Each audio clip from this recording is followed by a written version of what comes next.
Hello friends, welcome back to my channel. आप सभी का मेरे channel perfect queen of science में आपका स्वागत है। आई होप आप सभी अच्छे होंगे। आज मैं आप सभी के लिए सीटेट पेपर के लिए जो आपका सीडीपी है, सीडीपी की क्लास लेकर आ गई हूँ, जिसमें आपको मैं आज पूरी थ्योरी कराने वाली हूँ जो आपके एग्ज़ाम के लिए अच्छी रहेगी। इसकी प्रिपरेशन कीजिएगा अच्छे से, एक बार में ही आपको समझ में आ जाएगी। तो चलिए अब हम स्टार्ट करते हैं थ्योरी को। सबसे पहले सीडीपी का टॉपिक है अभिवृद्धि, जिसे बोलते हैं ग्रोथ। ग्रोथ होता क्या है, इसको पढ़ते हैं। जब हमारे शरीर की संरचना या आकार बढ़ना शुरू होता है तो उसे वृद्धि बोलते हैं। देखिए, पहले ये बच्चा छोटा सा है, उसके बाद बड़ा हुआ, ऐसे ही बड़ा होता चला गया, इसे क्या बोलते हैं, वृद्धि। और वृद्धि जो होती है वो एक समय के बाद रुक जाती है। वृद्धि जो होती है वो बाह्य होती है, मतलब कि वृद्धि का स्वरूप बाह्य होता है, एक्सटर्नल होता है, जो कि शो होता है, दिखता है। जैसे जैसे हम बड़े होते जाते हैं हमारा शरीर भी बड़ा होता जाता है। वृद्धि कुछ समय के बाद रुक जाती है, जैसे लंबाई और चौड़ाई। वृद्धि क्रम के अनुसार नहीं चलती। एग्जाम्पल है, कभी हमारी लंबाई बढ़ती है तो कभी हमारा भार बढ़ता है। वृद्धि का हम मापन कर सकते हैं, जैसे कि हमारा भार हुआ या फिर कोई लंबाई हुई हमारी, हम उसको नाप सकते हैं। वृद्धि केवल परिमाणात्मक होती है। Growth is only quantitative. वृद्धि होने से विकास हो भी सकता और नहीं भी। जैसे कि जब कोई आदमी मोटा हो जाता है तो उसकी वृद्धि हो रही है, परंतु ये जरूरी नहीं कि उसके मोटापे से उसकी क्रियात्मक विकास जो है वो बढ़ेगा। ये आपको ध्यान रखना है। यदि कोई इंसान बड़ा हो रहा है या मोटा हो रहा है, इसका मतलब ये नहीं है कि उसका विकास भी होगा। ओके, आगे देखते हैं। ये हमारा नेक्स्ट टॉपिक है विकास, वृद्धि और विकास। जब हमारे मानसिक, सामाजिक, संवेगात्मक तथा बौद्धिक पक्षों में परिपक्वता आती है तो उसे विकास कहते हैं। मतलब कि बौद्धिक परिपक्वता वो होती है जब हम अच्छे से सोचना स्टार्ट कर देते हैं। मतलब कि अगर हमने कोई चीज़ देखी नहीं है तो हम उस चीज़ के लिए सोचने लग जाते हैं, या फिर कोई क्वेश्चन, अगर कोई टीचर हमें कोई क्वेश्चन देता है तो हम उसको मन ही मन में सोच के उसका आंसर देते हैं। उस तरह से हमारा विकास होता है, उसे बोलते हैं विकास। विकास का स्वरूप आंतरिक एवं बाह्य दोनों होता है। मतलब विकास जो होता है वो अंदर भी होता है और बाहर भी होता है। एग्जाम्पल है मस्तिष्क और भाषा ज्ञान जो हम बोलते हैं। विकास जीवन भर चलता रहता है। विकास जो होता है वो हमारे पूरे जीवन भर चलता है। विकास में निश्चित क्रम होता है। एग्जाम्पल है, हमें अपना जितना विकास करना होता है उतना हो जाता है। मानसिक विकास, सामाजिक विकास, जितना हम चाहेंगे उतना ही होगा। जितना हम चाहते हैं हमारा विकास जो होता है वो उतना ही होता है। विकास का हम सीधे सीधे मापन नहीं कर सकते। विकास को हम सीधे सीधे नहीं नाप सकते हैं। बट मैंने अभी आपको बताया था जो वृद्धि होती है, वृद्धि को हम माप सकते हैं। जैसे किसी का वजन है, वजन हमें मापना है तो हम उसको तोल लेंगे तो वजन का पता चल जाएगा। अगर किसी की लंबाई है उसको मापना है तो हम इंच टेप से माप लेंगे तो उसकी हाइट का भी पता चल जाएगा कि उसकी हाइट कितनी है। या फिर कोई बच्चा है वो थोड़ा बड़ा हो रहा है तो हम उसको देख लेंगे वो कितना बड़ा हुआ है, इस तरह से। लेकिन जो विकास है हम उसको माप नहीं सकते हैं। एग्जाम्पल है, हम सामाजिक विकास, नैतिक विकास का मापन नहीं कर सकते, हम केवल मानसिक विकास का ही मापन कर सकते हैं।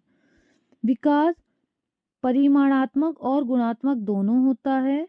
क्वांटिटेटिव भी होता है और क्वालिटेटिव भी होता है। विकास वृद्धि के बिना भी संभव है। हाँ जी, अगर हमारी हाइट नहीं है या हम डिसेबल हैं, हमें कोई प्रॉब्लम है, लेकिन हमारा विकास फिर भी हो सकता है। क्योंकि कुछ व्यक्तियों का आकार, ऊंचाई या भार नहीं बढ़ता, परंतु उनमें नैतिक विकास, सामाजिक विकास, बौद्धिक विकास अवश्य होता है। विकास के लिए ग्रोथ की कोई जरूरत नहीं है। अब देखते हैं परिपक्वता क्या होती है। परिपक्वता आनुवंशिक विन्यास के पूर्व निर्धारित रूप से प्रकट होने का एक प्रोसेस मैच्योरेशन कहलाता है। यह हेरिडिटी से रिलेटेड होता है।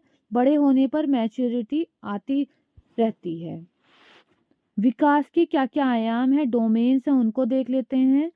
विकास बहुआयामी होता है और मल्टी डायरेक्शन होता है। शारीरिक विकास, गत्यात्मक विकास। शारीरिक विकास होता है जो हमारी शरीर का विकास होता है। गत्यात्मक है, यह एक तरह से बालक के सारे विकास से ही जुड़ा है। यह मसल्स, हड्डियों की क्षमता और उन पर कंट्रोल करने से संबंधित है। गामक विकास में मतलब कि जो मसल्स वाला होता है, बालक को चलने, दौड़ने, कूदने, भोजन करने आदि विषयों को शामिल किया जाता है। इसे दो भागों में बांटा गया है, फाइन मोटर स्किल और gross motor skill. Fine motor skill जो होती हैं छोटी चीज़ों के लिए होती हैं और ग्रॉस होती हैं बड़ी चीज़ों के लिए, ब्रॉड चीज़ों के लिए। तो फाइन मोटर स्किल क्या है देख लेते हैं। फाइन मोटर स्किल, इसमें मसल्स का कम यूज होता है। फाइन मोटर स्किल होती है छोटे काम के लिए और ग्रॉस होती है बड़े काम के लिए। देखिए ये है फाइन मोटर स्किल्स जिनमें कम हमारी बॉडी को कम प्रेशर की ज़रूरत होती है, कम मसल्स यूज करने की ज़रूरत होती है। तो ये कौन सी हैं? राइटिंग है जिसमें हमारी ओनली फिंगर्स चलती हैं। कलरिंग है, इसमें भी हमारी फिंगर्स चलती हैं। कटिंग करनी है, उसमें भी हमारी फिंगर्स चलती हैं। ब्रेकिंग, चपाती है, जब हम रोटी को तोड़ते हैं उसमें भी हमारी ओनली फिंगर्स चलती हैं। तो ये सब चीज़ें किस चीज़ के एग्जाम्पल हैं? ये आपके हैं फाइन मोटर स्किल के। और इनमें से एक क्वेश्चन एग्जाम में ज़रूर आता है, आपको डायरेक्टली नहीं पूछेगा लेकिन आपको एक स्टेटमेंट दे देगा, उसमें पूछेगा बताएं इसमें कौन सा ग्रॉस मोटर स्किल है या फिर कौन सा फाइन मोटर स्किल है। आगे देखते हैं ग्रॉस मोटर स्किल्स। इसमें मसल्स का ज़्यादा यूज़ होता है। एग्जाम्पल हैं स्विमिंग में, जंपिंग में, रनिंग में। इन सब चीज़ों में किसका यूज़ होता है? हमारी ज़्यादा मसल्स का यूज़ होता है, क्योंकि अगर हम स्विमिंग करते हैं तो हमारे हैंड्स वर्क करते हैं, हम जंपिंग करते हैं तो हमारे जो पैर होते हैं वो वर्क करते हैं, रनिंग में भी हमारे पैर और हाथ दोनों चलते हैं, और डांसिंग में भी हमारे हाथ और पैर दोनों चलते हैं। मानसिक विकास, संज्ञानात्मक विकास, सामाजिक विकास, सामवेगिक विकास, नैतिक विकास और भाषा विकास, ये सब क्या है? ये हमारे विकास के डोमेन्स हैं।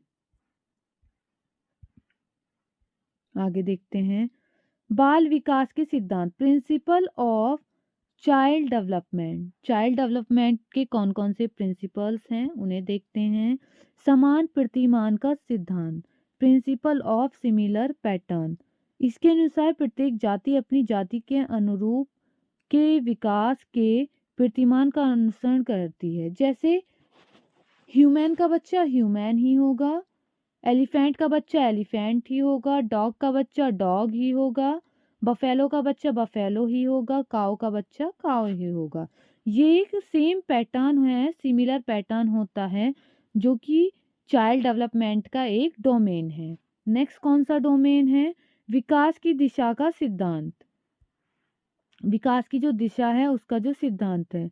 विकास की दिशा का सिद्धांत, विकास की दिशा सिर से पैर की तरफ चलती है। जब हमारी विकास की दिशा सिर से पैर की तरफ होती है तो इसे मस्कादोमुखी मतलब सिफेलोकॉर्डर बोलते हैं। तो आप इसको, ये क्वेश्चन बहुत इंपॉर्टेंट है, ये एग्जाम में जरूर आता है, या तो सिफेलोकॉर्डल या फिर प्रॉक्सिमोडिस्टा, मतलब से सिर और सी से सिफेलोकॉर्डल, आप ये याद रखेंगे। दूसरी तरफ जब हमारे विकास का क्रम मध्य से शुरू होकर बाहर की तरफ होता है तो यह समीप दूरभिमुख प्रॉक्सिमोडिस्टल कहलाता है। अतः कह सकते हैं कि विकास क्रमिक होता है। सिफेलोकॉर्डल में क्या होता है? ये हमारा सिर है, इस तरह से एक व्यक्ति है तो सिर से नीचे की तरफ होगा, और जो हमारा है प्रॉक्सिमोडिस्टल उसमें क्या होता है? सेंटर से, ये हमारे टंग है, सो ये हमारा स्टमक है, हमारे स्टमक से बाहर की तरफ होगा, हैंड्स में फिर फुट में, इस तरह से होता है। आगे देखते हैं निरंतरता का सिद्धांत। ये क्या सिद्धांत है? Principle of continuity. विकास कभी न रुकने वाली प्रक्रिया है। यह जीवन पर्यंत चलने वाली प्रक्रिया है। केवल इसकी मंद और तेज होती है, मतलब इसकी जो गति होती है मंद और तेज ही होती है। माँ के गर्भ से मृत्यु तक चलता है। विकास जो होता है जब बच्चा माँ के गर्भ में होता है तब से, और जब तक मृत्यु तक पहुंचता है तब तक विकास चलता है। इसे बोलते हैं निरंतरता का सिद्धांत। कौन सा सिद्धांत है ये? यही है निरंतरता का सिद्धांत। आगे देखते हैं सामान्य से विशिष्ट क्रियाओं का सिद्धांत, मतलब जनरल टू स्पेसिफिक रेस्पॉन्स। जो भी चीज़ें मैं आज आपको करा रही हूँ ये बहुत इंपॉर्टेंट चीज़ें हैं, इंपॉर्टेंट पॉइंट्स हैं जिन्हें आप अच्छे से याद करके रखें। एग्जाम के पॉइंट ऑफ व्यू से बहुत इंपॉर्टेंट है। जो विकास होता है वो जनरल से स्पेसिफिक की तरफ होता है, मतलब कि जो चीज़ हम जानते हैं उससे जो चीज़ हम नहीं जानते हैं उसकी तरफ होता है। हमारा विकास सदैव सामान्य से विशिष्ट क्रियाओं की ओर होता है, न कि विशिष्ट से सामान्य की ओर। मतलब पहले उठना, फिर बैठना, फिर चलना, फिर दौड़ना। ऐसा नहीं है। कोई भी बच्चा अगर 1 साल का, 1.5 साल का हुआ है या फिर छोटा सा है तो वो सबसे पहले बैठना स्टार्ट कर देगा या सबसे पहले दौड़ना स्टार्ट कर देगा, नहीं। इसका भी एक सीक्वेंस है। सबसे पहले वो उठेगा, फिर बैठेगा, उसके बाद फिर चलने का प्रयास करेगा, चलने के बाद फिर दौड़ता है। ये सीक्वेंस में लगाने के लिए भी आपको एग्जाम में आ सकते हैं कि बताएं जो सामान्य से विशेष क्रियाओं का सिद्धांत है उसमें सीक्वेंस बताएं, तो आपको इस सीक्वेंस में लगाने के लिए भी आ सकते हैं। नेक्स्ट देखते हैं पूर्वानुमान का सिद्धांत, प्रिंसिपल ऑफ प्रेडिक्टेबली। विकास पूर्वानुमान होता है क्योंकि हम पहले ही अनुमान लगा सकते हैं कि विकास किस दिशा में ज़्यादा होता है। विकास का हम अनुमान तो नहीं लगा सकते पूरा, लेकिन हाँ थोड़ा बहुत पूर्वानुमान होता है विकास का, किस दिशा में ज़्यादा हो रहा है। एकीकरण का सिद्धांत। बच्चों में एकीकरण का गुण पाया जाता है।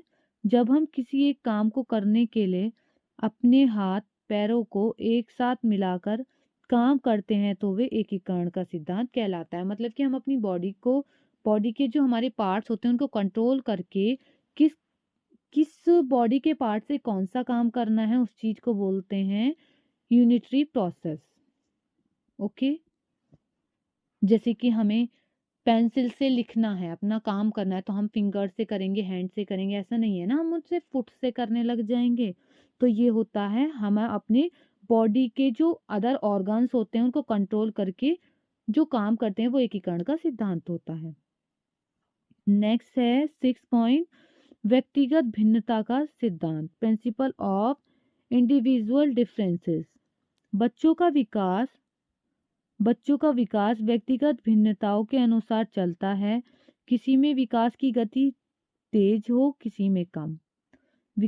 बच्चों के विकास में individual differences heredity and environment की पारस्परिकता पर डिपेंड करता है। इन्हीं दोनों की वजह से इंडिविजुअल डिफरेंसेस होते हैं। देखिए जिस तरह से आप इस पिक्चर में देख रहे हैं, ये एक बॉय है, ये कैसा है, लड़की बहुत पतली है, ये लड़की बहुत बौनी है, ये थोड़ा फैटी है बट ये बहुत ज़्यादा फैटी है। ये इंडिविजुअल डिफरेंसेस होते हैं, इसी को बोलते हैं। और किसी में अ, सोचने की क्षमता ज़्यादा होती है, कोई अच्छे से पढ़ता है, कोई अच्छे से नहीं पढ़ता है, इन पर भी डिपेंड करता है।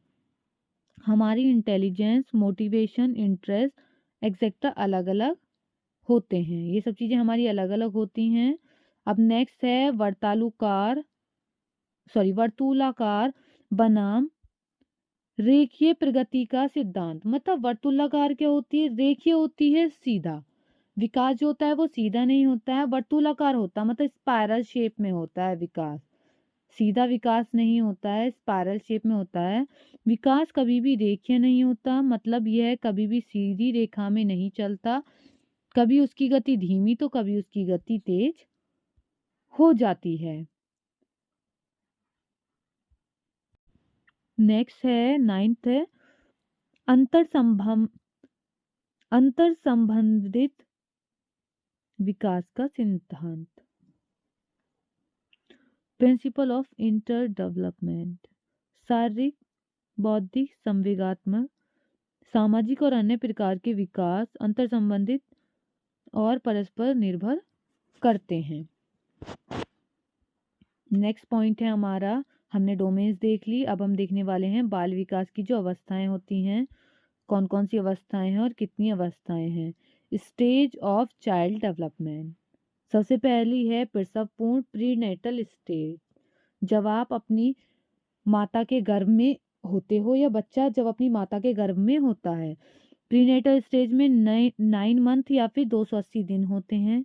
यह अवस्था माता के गर्भाधान से शुरू होती है। नेक्स्ट है शेषवावस्था, इन्फेंसी स्टेज बोलते हैं। ये जन्म से 2 वर्ष तक चलती है। इस अवस्था में शिशु पूर्ण रूप से माता पिता पर निर्भर रहता है। उसका व्यवहार मूल प्रवृत्तियों पर आधारित होता है। तेज शारीरिक मानसिक अधिगम की अवस्था कहते हैं जिसे। नैतिकता का अभाव होता है, मॉरलिटी नहीं आती है इसमें बच्चे को। नेक्स्ट है, कौन सी स्टेज है ये स्टेज है पूर्व बाल्यावस्था। पूर्व बाल्यावस्था अर्ली चाइल्डहुड स्टेज 2 से 6 ईयर की। 2 साल का बच्चा होता है उससे लेके 6 साल तक ये चलती है।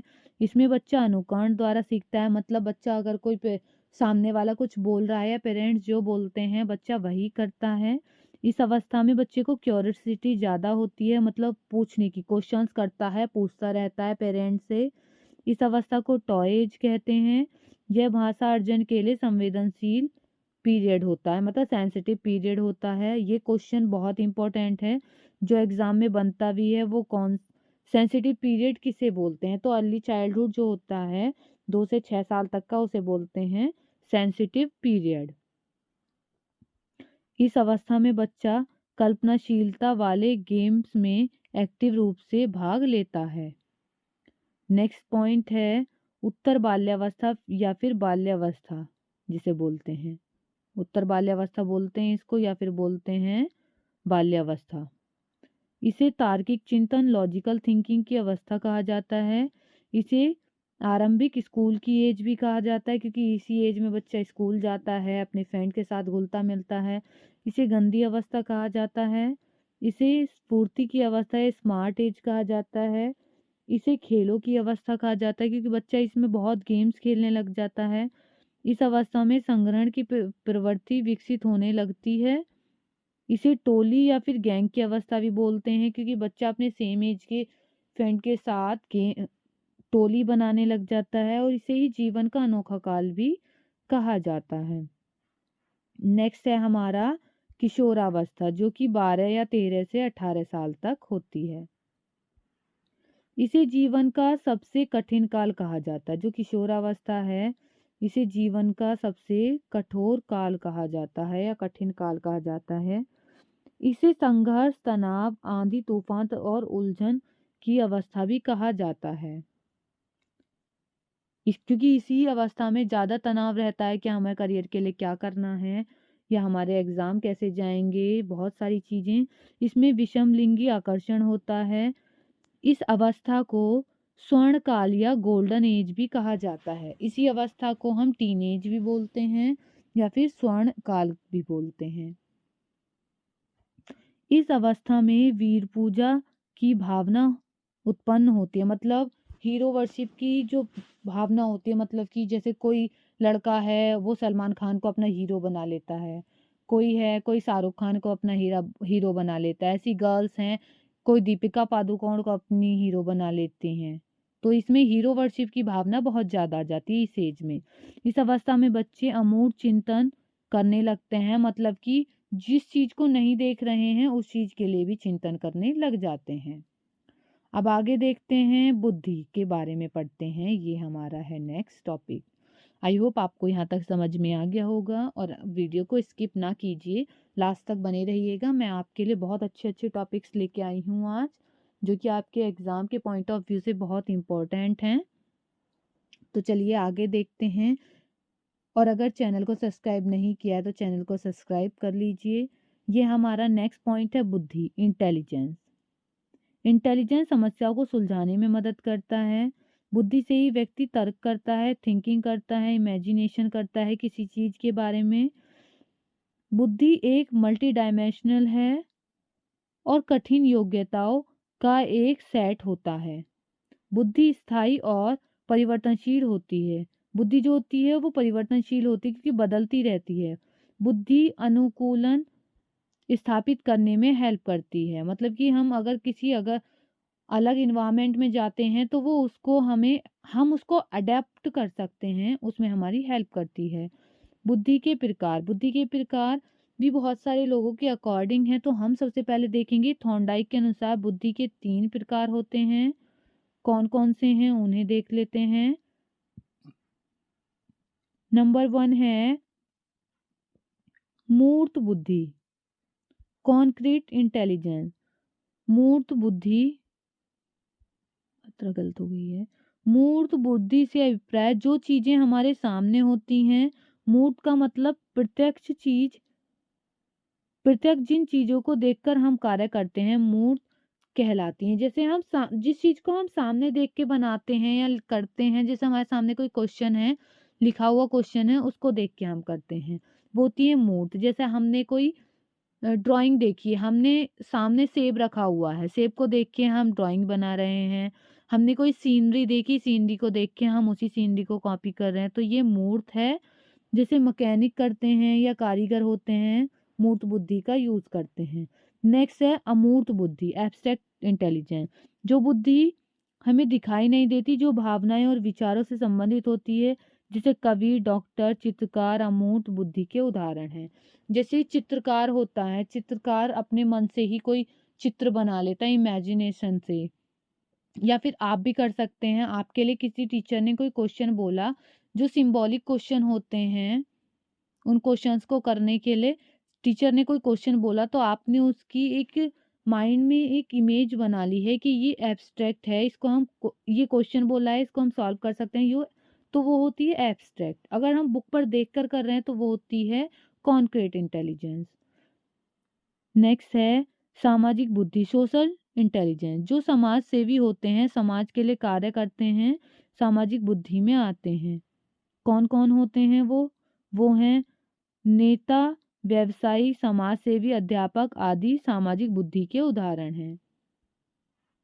और देखिए बुद्धि निकालने का एक फॉर्मूला है। कौन सा फॉर्मूला है? जिसको 1960 में टर्मन के द्वारा बुद्धि लब्धि का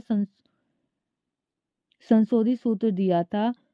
mental as chronological S multiply 100। मतलब कि वास्तविक एज क्या है और आपकी मानसिक एज क्या है, उसका मल्टीप्लिकेशन। आगे देखते हैं बुद्धि लब्धि और उसकी स्थिति, आईक्यू और उसकी स्थिति। 25 साल से कम का है तो उसकी जड़ बुद्धि होगी। 25 से 49 एज का है तो मूढ़ बुद्धि होगी। 50 से 69 की एज का है तो उसकी मूर्ख बुद्धि होगी।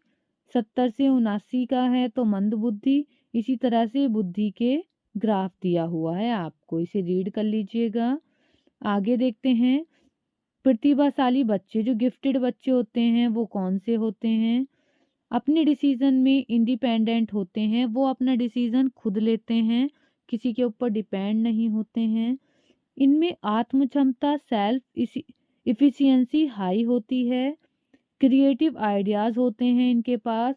अगर टीचर ने एक क्वेश्चन दिया है तो वो उस क्वेश्चन को एक तरह से सॉल्व नहीं करते हैं, काफ़ी तरह से सॉल्व करने का जज्बा रखते हैं। इनमें क्यूरोसिटी होती है, मतलब कि क्वेश्चंस को पूछने की क्यूरोसिटी होती है। इन्हें ऐसे सपोर्ट की ज़रूरत है जो स्कूल के थ्रू नहीं मिल पाता। इनका मेंटल प्रोसेस हाई कैटेगरी का होता है। जो गिफ्टेड स्टूडेंट्स होते हैं, गिफ्टेड स्टूडेंट्स का इसी तरह से होता है। इनमें से भी एक क्वेश्चन जरूर बनता है प्रतिभाशाली बच्चों के लिए, पेडागोजी में भी बनता है और आपके चाइल्ड डेवलपमेंट में भी। अब देखते हैं बुद्धि के सिद्धांत, थ्योरी ऑफ इंटेलिजेंस। एक कारक सिद्धांत सभी व्यक्तियों में एक ही प्रकार की बुद्धि होती है, जो सभी कार्यों में कार्य करती है। एक कारक सिद्धांत में बताया गया है कि सभी में एक तरह की बुद्धि होती है। द्विकारक सिद्धांत में क्या बताया गया है? टू फैक्टर थ्योरी इस कारक को स्पीयरमैन के द्वारा दिया गया था। उन्होंने बताया कि बुद्धि दो तत्वों से मिलकर बनी होती है। यह दो तत्व हैं सामान्य तत्व और विशिष्ट तत्व, जिन्हें बोलते हैं G factor general ability, S factor special ability. हर व्यक्ति में सामान्य बुद्धि जन्मजात होती है और यह हर किसी में अलग अलग होती है। और जो विशिष्ट तत्व है यह दूसरों से अर्जित करने वाली बुद्धि होती है। नेक्स्ट देखते हैं समूह तत्व कारक सिद्धांत, ग्रुप फैक्टर थ्योरी। इस सिद्धांत का प्रतिपादन थर्स्टन द्वारा किया गया था। इस सिद्धांत के अनुसार बुद्धि कई प्रकार की योग्यताओं का मिश्रण है जो विभिन्न समूहों में पाई जाती है। अब बुद्धि को देखते हैं। हॉवर्ड गार्डनर की बुद्धि का सिद्धांत क्या है? थॉर्नडाइक के अकॉर्डिंग देख लिया। अब देखते हैं हार्वर्ड गार्डनर का बहुबुद्धि सिद्धांत, मल्टीपल इंटेलिजेंस। यह थ्योरी इस बात पर जोर देती है कि बुद्धि की अलग अलग दशाएं हैं। नंबर 1 है शाब्दिक भाषाई बुद्धि, वर्बल लिंगुअलिस्ट इंटेलिजेंस। इसके माध्यम से शब्दों और भाषा का ज्ञान होता है। जिन व्यक्तियों में इनका विकास अधिक होता है वे वकील हैं जो शब्द बोल बोल कर करते हैं, अपनी इंटेलिजेंस दिखाते हैं बोलने में। कवि होते हैं, पत्रकार होते हैं और मीडिया वाले होते हैं। सेकंड है तार्किक गणितीय बुद्धि। इसमें तार्किक योग्यता मैथ कैलकुलेशन अधिक होती है। जो मैथ कैलकुलेशन कर पाते हैं उनमें। जिन व्यक्तियों में इनका विकास अधिक हो वे अकाउंटेंट, बैंकर, साइंटिस्ट आदि बनते हैं। मेंटल एबिलिटी होती है जिनके अंदर रीजनिंग वाली। नेक्स्ट है स्थानिक बुद्धि, स्पेशल इंटेलिजेंस। अमूर्त तथ्यों के आधार पर मानसिक छवि बनाना। जिन व्यक्तियों में इनका विकास अधिक होता है वे कौन होते हैं? मूर्तिकार होते हैं, चित्रकार होते हैं, आर्किटेक्चर होते हैं आदि बनते हैं ये सब। नेक्स्ट है शारीरिक गति बुद्धि, शरीर को गति देने वाली बुद्धि, जिसमें शरीर ज़्यादा काम करता है। जिन व्यक्तियों में इनका विकास अधिक होता है वे अभिनेता, अभिनेत्री, एथलेटिक्स, डांसर आदि बनते हैं। संगीतात्मक बुद्धि, म्यूजिकल इंटेलिजेंस। इस बुद्धि के अंतर्गत संगीत की बुद्धि अधिक होती है। जिन व्यक्तियों में इनका विकास अधिक हो वे सिंगर, एंटरटेनर आदि बनते हैं। अब देखते हैं अंतर्वैयक्तिक बुद्धि, इंटरपर्सनल इंटेलिजेंस।